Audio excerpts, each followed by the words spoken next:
जय हिंद मेरे भाई। तो आज आपका भाई आपके अपने इस यूट्यूब चैनल पे आपका स्वागत करता है और आज बेहद यूनिक तरीका लाया है मैं भाई आपके लिए, जो कि भाई थाम के पहले बैठ जाओ यार, पहले बातें सुन लो मेरे भाई। इसमें कोई जादू वदू नहीं होने वाला है कि हम तुम्हें 15 मिनट में ऐसे जादू बता देंगे, तुम्हें किताब याद हो जाएगी, तुम्हारा हर एग्ज़ाम निकल जाएगा, तुम्हारा हाथ देख के बता देंगे भाई ये नस काट लो, ये एग्ज़ाम निकल जाएगा। ये सब ऐसा कुछ नहीं होने वाला है मेरे भाई। हम एक मेथड बताएंगे और मेथड अप्लाई तभी होगा जब तुम्हारे अंदर 6 घंटे 8 घंटे बैठने की क्षमता होगी।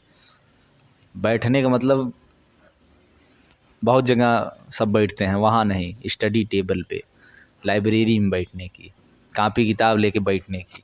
अगर क्षमता होगी तुम्हारे अंदर 6 घंटे 8 घंटे 10 घंटे 12 घंटे, जुनून होगा कि हाँ हमें पाना है, वो मुकाम पाना है और दिखाना है सबको, हाँ भाई ये बंदा कर सकता है। जिसको सब बोलते थे बेटा तुमसे ना हो पाएगा, तुम्हारे लक्षण सही नहीं दिख रहे हैं, समझ रहे हो ना। तो अगर ये वाला जुनून है, ये वाला वो है अंदर से कि हाँ कुछ करना है, तो ही भाई आगे बढ़ो, वरना छोड़ के चले जाओ। ठीक है, तो सुनो बात सुनो।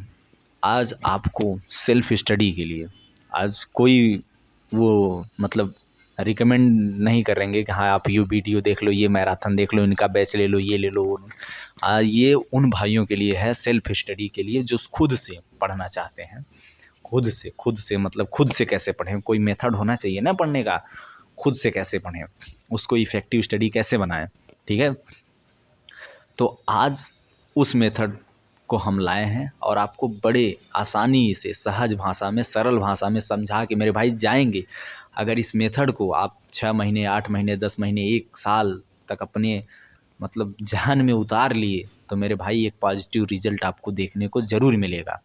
तो मेरे भाई वो मेथड क्या है, सबसे पहले तो यही सवाल आता है। तो मेथड वो कुछ और नहीं है मेरे भाई, वो मेथड है SQ3R का। क्या है SQ3R? अब कुछ जेंटलमैन सोच रहे होंगे कि भैया अंग्रेजी में का 4-5 अक्षर अंग्रेजी को बोल दिए। भैया ये कुछ ना बोले हैं हम, ये एक मेथड है SQ3R। अब आपको इस पे रिसर्च करने की ज़रूरत नहीं है, हम सब बताएंगे, बस आप वीडियो देखते रहिए। ठीक है, SQ3R। अब इसका मतलब क्या है, यस का मतलब क्या है, क्यू का मतलब क्या है, 3R का मतलब क्या है, ये सब सारी चीज़ें हम आपसे डिस्कस करने वाले हैं। थोड़ा पेशेंस बना के रखिएगा। ठीक है, और हो सके तो कलम कापी, पेन और कापी पेपर ये वाला है ना, ये सब इसको ले के बैठिएगा और हो सके तो इसको उतार भी लीजिएगा। ठीक है, तो मेरे भाई हमने बताया SQ3R। ठीक है, 3R। तो यस का मतलब क्या है, क्यू का मतलब क्या है और इसमें जो 3R आए हैं इसका मतलब क्या है। तो सबसे पहले हम डिस्कस करते हैं यस के बारे में। एस का मतलब क्या है, तो यस का जो मतलब है उसका मतलब है सर्वे। एस का जो मतलब है उसका मतलब है क्या, सर्वे।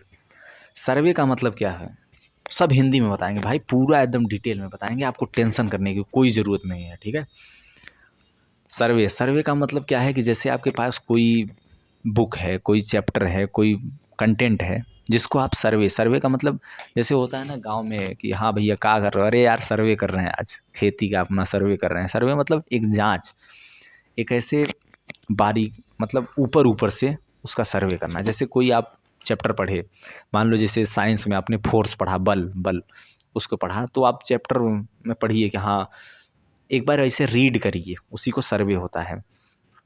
आपने रीड कर लिया, जैसे भारतीय संविधान है तो आपने उसको रीड कर लिया, इसमें ये सारे अनुच्छेद है, ये तो सर्वे किया, अब आपका यस पूरा हो गया। आपने सर्वे किया, अब यस पूरा हो गया। अब सर्वे करने के बाद होगा क्या, आपसे क्वेश्चन एराइज होगा। जो क्यू आया है उसका मतलब है क्वेश्चन।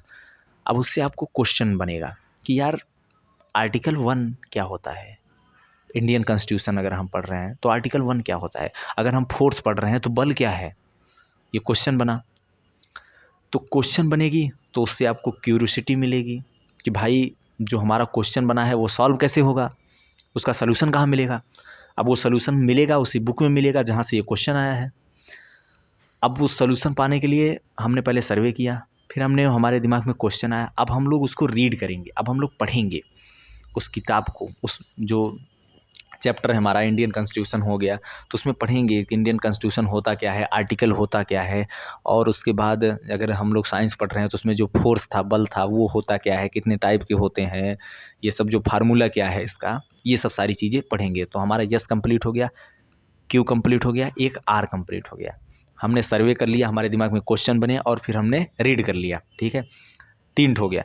अब उसके बाद हमें करना क्या है कि मेरे भाई अब तो रीड तो कर लिए, अब लेकिन कुछ दिन बाद हम वो सब सारी चीज़ें भूलने लगते हैं, तो इसके लिए हम उसको क्या करेंगे, रिमेंबर करेंगे, याद करेंगे मेरे भाई, ताकि वो दिमाग में यहाँ बनी रहे, दोबारा फिर हमें पढ़ने की ज़रूरत ना पड़े, इसलिए हम उसको रिमेंबर करेंगे। हमने सर्वे किया, फिर क्वेश्चन राइज हुए, फिर उसको हमने रीड किया, फिर उसके बाद याद किया, उसको रिमेंबर कर लिया। अब लास्ट का जो आर आता है मेरे भाई, वो सबसे ज़्यादा इम्पॉर्टेंट है, क्योंकि वो है मेरे भाई रिवीजन का। आप एक हफ्ते पे 10-10 दिन पे जितना आपको उचित लगे, जितने में लगे कि हाँ आप भूल रहे हो, तो आप रिवाइज करिए, क्योंकि revision is the key of success मेरे भाई। बिना रिवीजन के कोई एग्ज़ाम, आपने कितना मैराथन देखा है, कितना लेक्चर देखा है, कितनी वीडियोस देखी हैं, ये मैटर नहीं करता, कितने सुंदर सुंदर नोट्स बनाए, कितने फूल पत्ती लगाए हैं उस पर, ये सब कोई मैटर नहीं करता है मेरे भाई। मैटर करता है कितना आपने रिवीजन मारा है और कितना आप अपने जो दिमाग में स्टोर कर पाए हैं मेरे भाई। तो किसी भी बुक को सबसे पढ़ने का सबसे आसान तरीका सेल्फ स्टडी से, वो मेरे भाई यही है जो आपका भाई आपको बताया है। पहले उसका सर्वे करो, मतलब बारी देखो कि उसमें क्या क्या है, फिर उसके बाद आपके दिमाग में क्वेश्चन आएंगे, अगर यार ये जो ज्योग्राफी में है, जो सन क्या होता है, पृथ्वी क्या है, अर्थ क्या है, व्हाट इज़ मून क्या है, ये सब सारी चीज़ें। तो उसके बाद उसको रीड करो, पढ़ो कि हाँ यार सन एक होता है जिसमें न्यूक्लियर फ्यूजन वूजन होता है और उसके बाद एनर्जी निकलती है और वो चमकता है, तो ये सब आएगा। फिर उसको याद करो कि मेरे भाई, ताकि वो भूल ना जाए, मतलब। अब उसके बाद याद हो गया, तो उसके बाद कुछ टाइम बाद उसको रिवाइज मारो, रिवीजन करते रहो, ताकि वो साइकिल में बना रहे। अगर नहीं मिलोगे तो वो कहते हैं ना, जाने दो, उसको छोड़ो, ठीक है।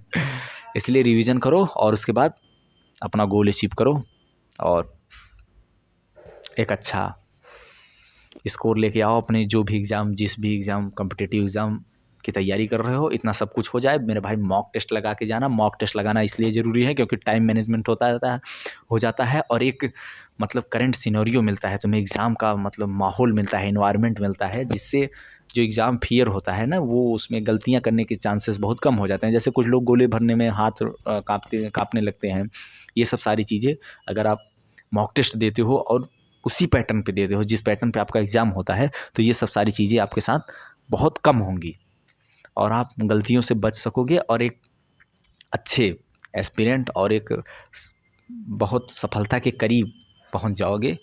और जो अपनी कमियां हैं, जो पोर्शन कमज़ोर है, उसको मजबूत करो, और ये बेस्ट तरीका है मेरे भाई। हाँ, इसमें कुछ चीज़ें आपको नहीं समझ में आ सकती हैं, उसके लिए आप किसी टीचर का, किसी यूट्यूब का सहारा ले सकते हो, वहाँ से देख सकते हो चीज़ें, और इस हिसाब से आप सेल्फ स्टडी करके एक अच्छा स्कोर ला सकते हो किसी भी एग्ज़ाम के लिए, ठीक है। मिलते हैं नेक्स्ट वीडियो में, तब तक के लिए जय हिंद, जय भारत।